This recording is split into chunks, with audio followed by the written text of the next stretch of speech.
I'm really excited. Stanford Salon, welcome to the future. And as the immortal Rodney McKay of Stargate Atlantis Expedition once said, anything and everything can be quantified. Look it up. So before you dive in, can you just start by telling us a little bit about yourself? Okay. What you're going to tell us about tonight, why it's important to you, and why it should be important to us. Right, so my name is Roman. I have been attending these salons for about 5 months now, I guess, 6 months, and it was a lot of fun. Always there's interesting topics, and a passion of mine is lifelogging, along with that of Alton, who's going to talk about his experience with lifelogging. I've been doing that for 3+ years, and we're going to talk about what is it, and what the value of this is, why we're doing this. We're going to talk about, I'm going to show you some really cool videos from my experience that kind of saved my bacon one couple times, including assault by a crazy person, including improv at Stanford Salon from the first person perspective. I'm going to talk about famous lifeloggers. We're going to talk about legal framework. What is legal, what is not, because everybody's so confused.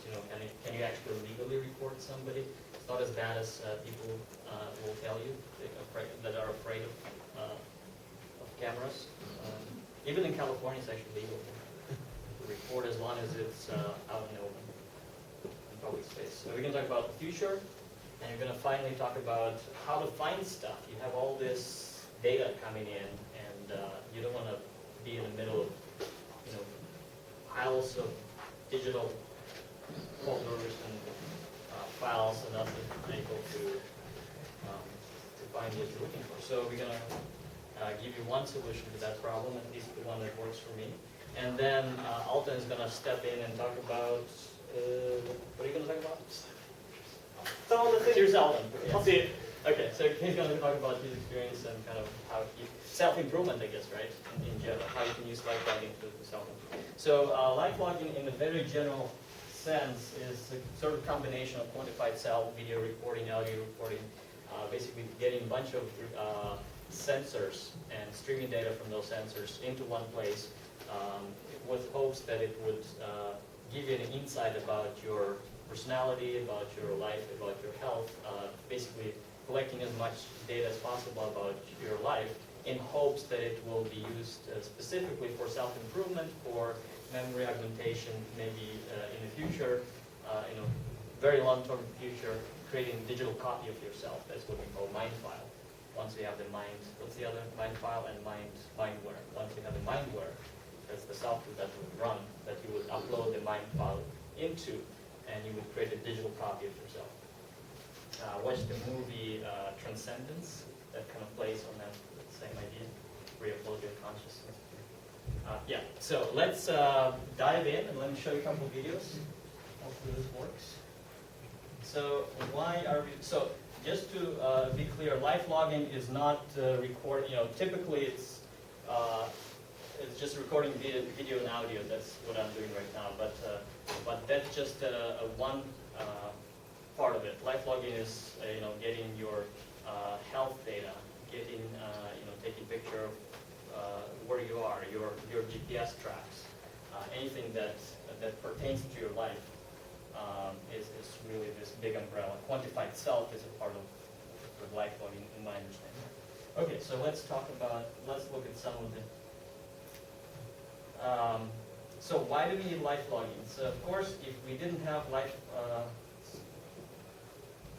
lifelogging and dash cams, there would be no way we could see this video.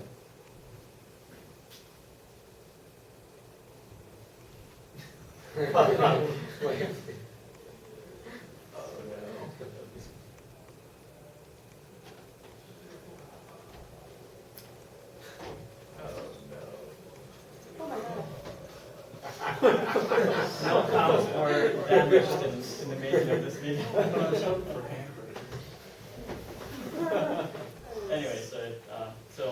videos like this, and of course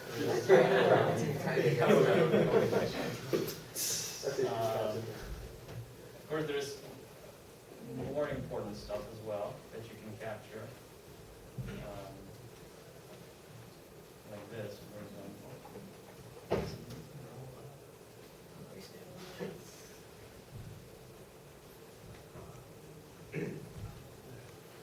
Let's run with the sound.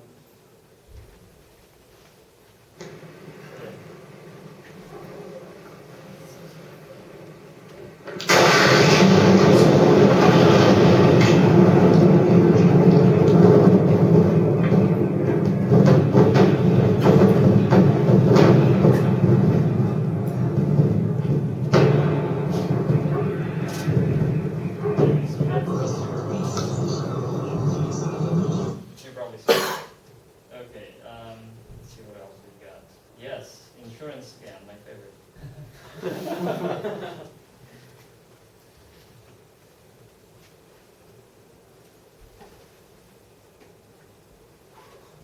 Check this out. It's amazing the wild things a fleer. Sorry, one more step.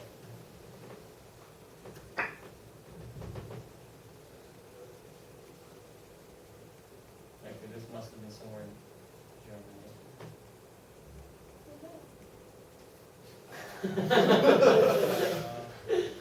Ireland, actually.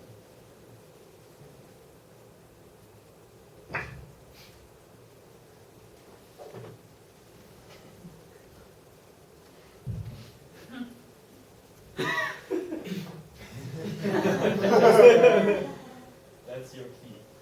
What? That's so pointing at the camera. So camera really, so in situations like this, and as we're going to see from the next video, camera becomes the silent subjective observer, and your sort of the subjective or objective, I should say.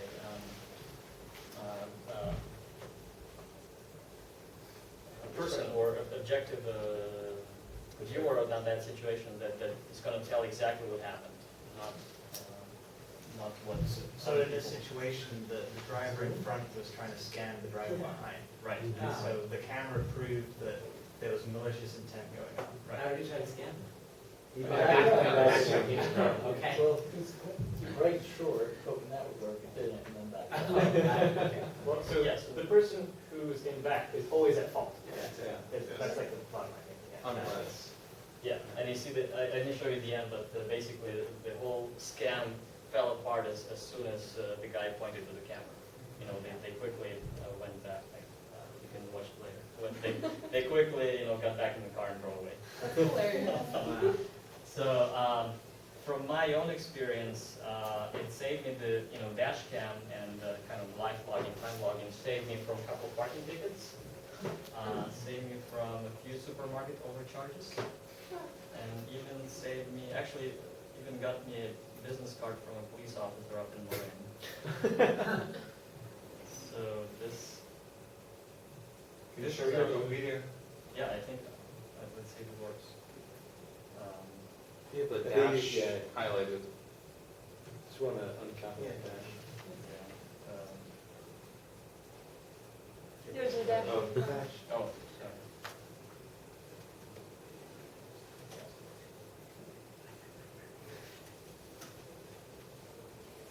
Yeah, so this was my video. Hey! Hey! Hey, ladies, man! Let's see it. Wow.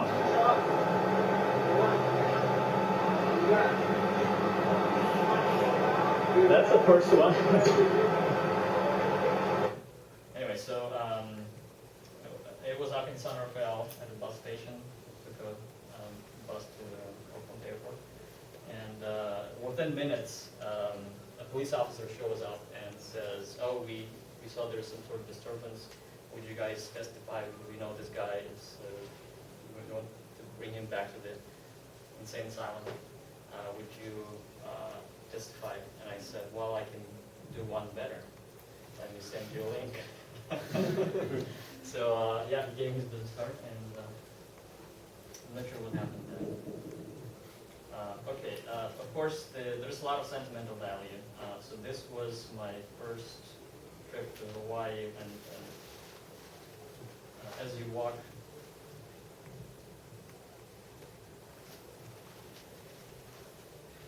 you get this really nice feeling of street. This was like midnight. Sorry about the quality. The camera fell down, so but you get the idea.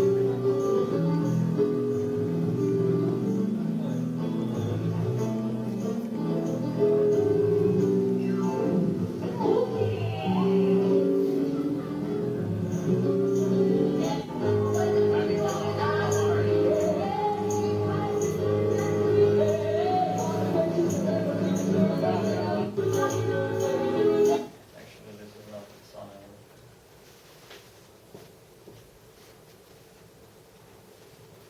Robin, not to interrupt, there's 3 minutes left. Okay. All right, you can question that.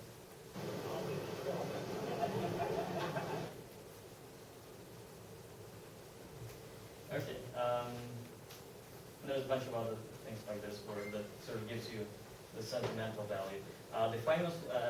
There's one specific lifelogger I want to talk about. That's Gordon Bell from DEC Research. I think originally he works at Microsoft now, and he started this MyLifeBits project back in '85, and the idea was to collect all the data that he had, scan all his mail, all the paper that he's produced into this one big system, and he said 1 terabyte should be enough to kind of put your life in once you archive it.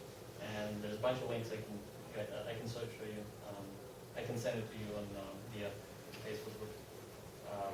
So he's been doing it, since '85, and there's amazing. He wrote a couple of books on that. Did a bunch of videos. The legal framework. Let's talk about that. So there is something called one-party versus two-party consent. When you have it's a legal term. About half of the states in the U.S. states have one-party consent. That is, if you are a part of the conversation and you're recording, then there's only one person that needs to give a consent to record the whole conversation. And if you're recording and you sort of give the consent yourself, the other people don't even need to know about it. So Hawaii is one of such states. A couple other, about half of the states. California is two-party consent, which means that everyone in the conversation needs to give a consent to being recorded. However, this is only if the conversation takes place in a private setting.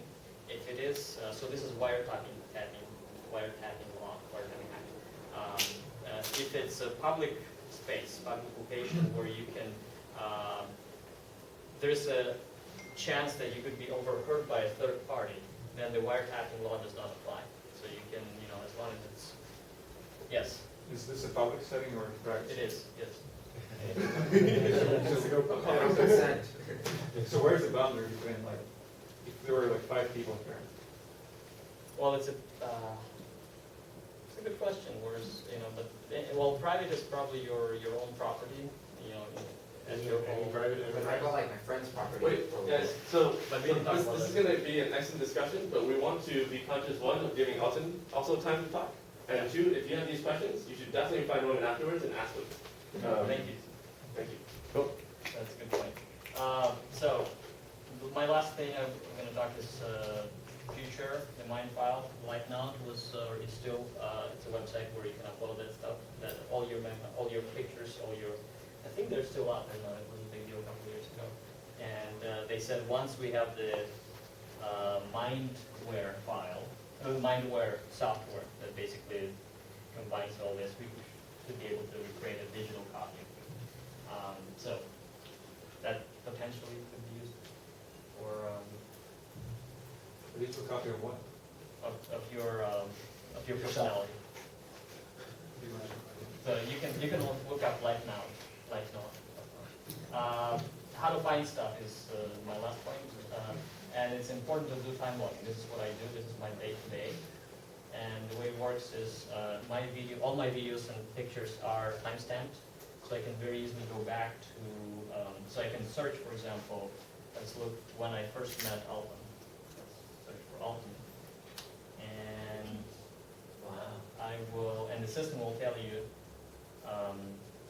all the goals that Alton is connected to, that I sent him an email. Excuse me? Is it searching just today, September 29, 2014? It's going back to 2006, actually.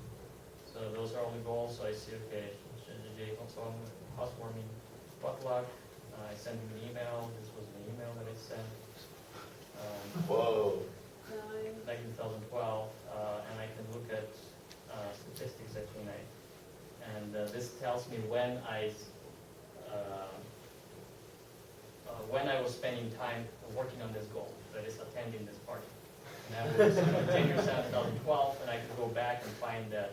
It took me about 2 minutes to find that specific spot when I met him. So if you guys want to see that, like 30 seconds. Yeah.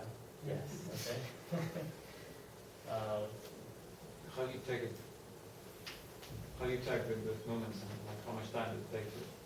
So you start with a goal framework. So you have your, I talked about this before. There is 7 types of goals, and you say, what are my long-term, middle-term, and short-term goals in each one of these?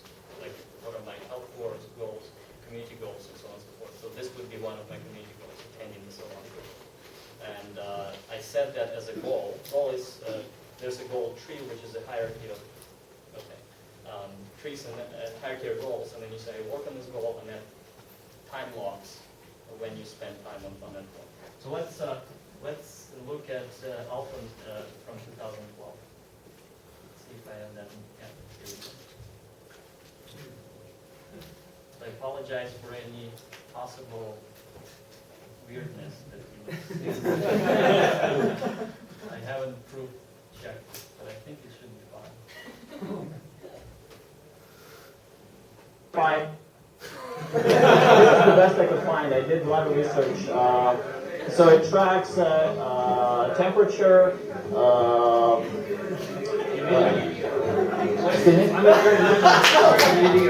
yes, so temperature, humidity, barometric pressure, wind speeds, and pretty much it, yes.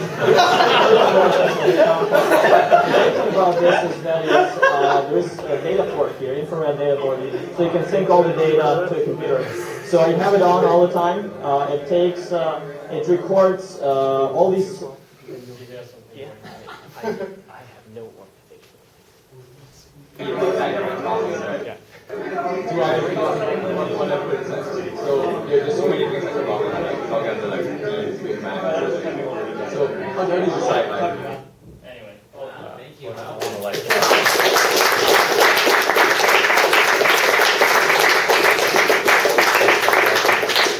a great way to introduce Alton's son. All right. mine is the crazy hair. I give you Alton's son.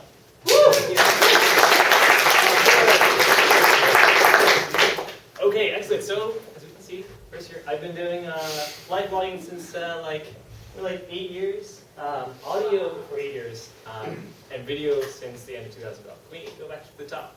Just so you can see the accessories and things. It's just a GoPro here, and then a bunch of SD cards, and I have a bunch of batteries. So my bag often has like stacks of batteries that I have to like constantly replace throughout the day. But that's not as interesting as like what this means to you, and like why this is like so important to me. So what's life about?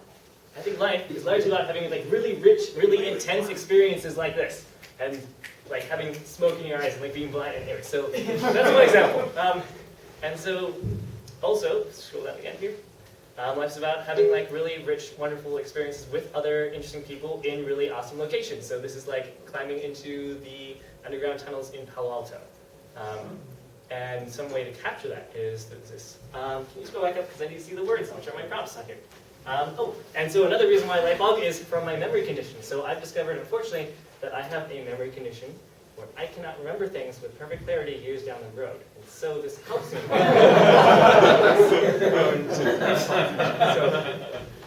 hopefully, yeah, other people can like, maybe some other people relate sometimes. So that's another good reason. Scroll down more. This is another place. All the pictures you've seen are taken by myself, or if they're taken of me, then probably taken by Kelly or another friend who's on one of these adventure things. Practicing presence. That's something I have a lot of difficulty with, and like super focus. If you're like really engrossed in having a really interesting conversation, and you feel like obliged to capture it, like I do, and like I've cultivated a neuroses of like capturing everything as a photographer for like much of my life, then this helps me be like, oh, don't worry, I've got it. You're cool, no problem. And so it's like, okay, and I don't have to worry about it anymore. And I feel like I can afford to have more high fidelity exchanges of information, and like also optimize for connection with people, rather than have to like pull out my phone and take notes incessantly like I often do. And you'll see why that's important later too. These are also tunnels in Palo Alto. This is an abandoned train yard. I feel like life is a series of calibrations, and your intentions and your magnitude vary and update based on new information. When you life log or when you record everything, I feel like you are more likely to increase like your intention and magnitude of every decision you make. So, like if you know you're being recorded, you are more likely to do things that are probably more interesting and more deliberate than if you're not. Okay, next one. Can you see the words on these? So, okay, and so scripts, like GoProing for me. I feel like often in life I will use scripts that I just like, people ask, what do you do? And then I have a script in my mind that I just spout out, because that allows me to better pay attention to how closely the other person is paying attention to the content of what I'm saying, which is actually much more interesting to me than trying to figure out how I'm going to say what I do every single time. And so I can know that I'm recording that, and then I'm better able to identify who's most interested in what in my conversation. Then I'm much more able to have like higher fidelity interactions with people, and better understand who has like common goals and who is just professing to have common goals. Yeah. Wow. What everybody is saying. So this is interesting. It's also just the title of a book that I stole. But body language. So when I'm talking with somebody, I'm also paying attention to like, oh, are they shifting their eyes off to the side? Are they like bored about this topic? Should I change something else or talk about something else? So much of being an effective communicator demands a sensitivity to the perspective of whoever else you're speaking with. And so for me to record this and like be able to go back to it later, I'm more apt to be able to pick up a higher percentage of fidelity of like all this information that's coming at my face, like in every moment. And if I can pay more attention to like what someone's body is saying to me, rather than just like the words they're saying to me, because I can only pay attention to so many things at once, then I am more informed, and I feel like I can be more attentive to other people's needs in the future, and just be more attuned to that person. Okay. Tribe signaling. So, a really good way to meet more people who care about the same things that you care about is by signaling loudly the things you care about. And so by wearing a camera around my neck, I instantly meet more people who are into like extreme sports and like photography, and people who actually know what a GoPro is. And they'll say, oh, is that a GoPro? I'm like, yeah, it is. And then we'll start talking about things. And so many people just need excuses to interact with other humans. And so that's something that's like meant a lot to me, because if you make it easier for other people to approach you and to talk to you, then you are much more likely to have more engaging conversations with more people, and identify your tribes and like your circles, and feel more like emotionally abundant and full with friends who are interesting. Yeah. Cool. That's it. Filtering out. So there's also a lot of people who, there's not actually a lot, but there's some number of people who are like uncomfortable with being recorded and are recording. And that's also really interesting for me to know, and like really good to know, because some of those people I don't want to talk to, ever. Because don't judge a book by its cover is only valid if you have infinity time. But so again, yeah. So honestly, though, there are many situations where it is reasonable to like. I will very often, if you like want to talk to me about something, I'm happy to turn it off. It's not a big deal. I'm very casual and maybe lazy about it sometimes. I also, to clarify, I also log most of my human interactions, so I don't like not much while like biking around or like making food or things or sleeping. That's not very interesting. And yeah, ultimately, a large part of the reason why I record is also I feel that it costs me almost nothing now and will last virtually forever and has like potentially infinite value for anyone else because it's virtually infinitely duplicable. Okay, next one. So much of life is selective focus. This is kind of more on what I was talking about previously, where if I'm much more in the moment and better able to pay attention to specific like body language cues or how somebody's tone of voice changes over or throughout the conversation after the fact rather than like while I'm in the conversation, because I can only pay so much attention to any one thing, then I have better abilities to preempt their future actions and be more sensitive to them and like give them what they want before they want it. And they like me more, and everyone wins. Okay. Alton, did you take all of these photos? So yes, either I took them or someone took them of me. So this one is just I strapped the GoPro to the front of this jet ski in Thailand. These are amazing. Thank you. Yeah, and I mean it's like the collection. So best way to take a great photo is take a ton of photos and like look really good because you just select the best ones. It's like you just cherry pick it. It's like really interesting. And people believe that you're a great photographer. You just like because no one remembers the ones you don't show because they never see them. So you have a great idea. How can you extend your impact to be in 10 places tomorrow or 10,000 places tomorrow? You record yourself and then you're everywhere, all at once, always. And how can you start like increasing your ability to impact more people and like the magnitude of your like circle of impact? Is you start sooner rather than later because then you build momentum and credibility, and other people look to you as like a source of someone who like makes and does interesting things. So why not get in the habit of doing it sooner? And it's, again, virtually low to no cost, so that's one strong reason why I would also do this as well. And I feel ultimately, again, if I want to impact the large number of people positively, then videoing everything seems like a really good way to do that. Okay. So if you're recording everything, you're also much more likely to be biased towards creation versus consumption. Our emotional brains we have to like work with. They're like born into outdated hardware. Then by using these like little mechanisms, we are more able to like do the things that we profess to actually care about rather than just talk about them because it's easier to talk about things. And so when you know that you're constantly or relatively consistently being monitored, then you are more likely to be biased towards action and are doing a thing. Okay. This probably had more to do with tribe signaling and like maker movement.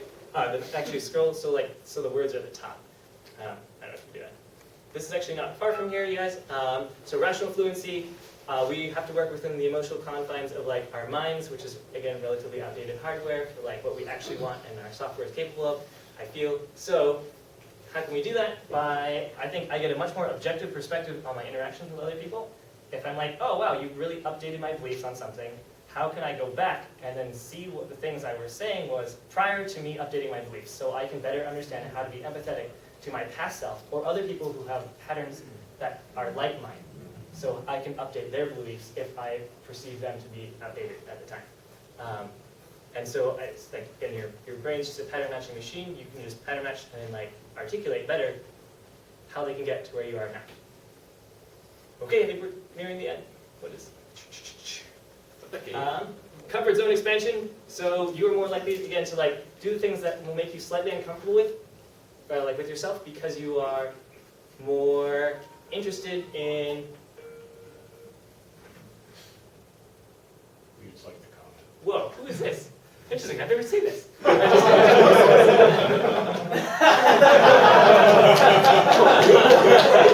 everyone, doing presentation. This guy's like, oh, well, 36 minutes ago, but. So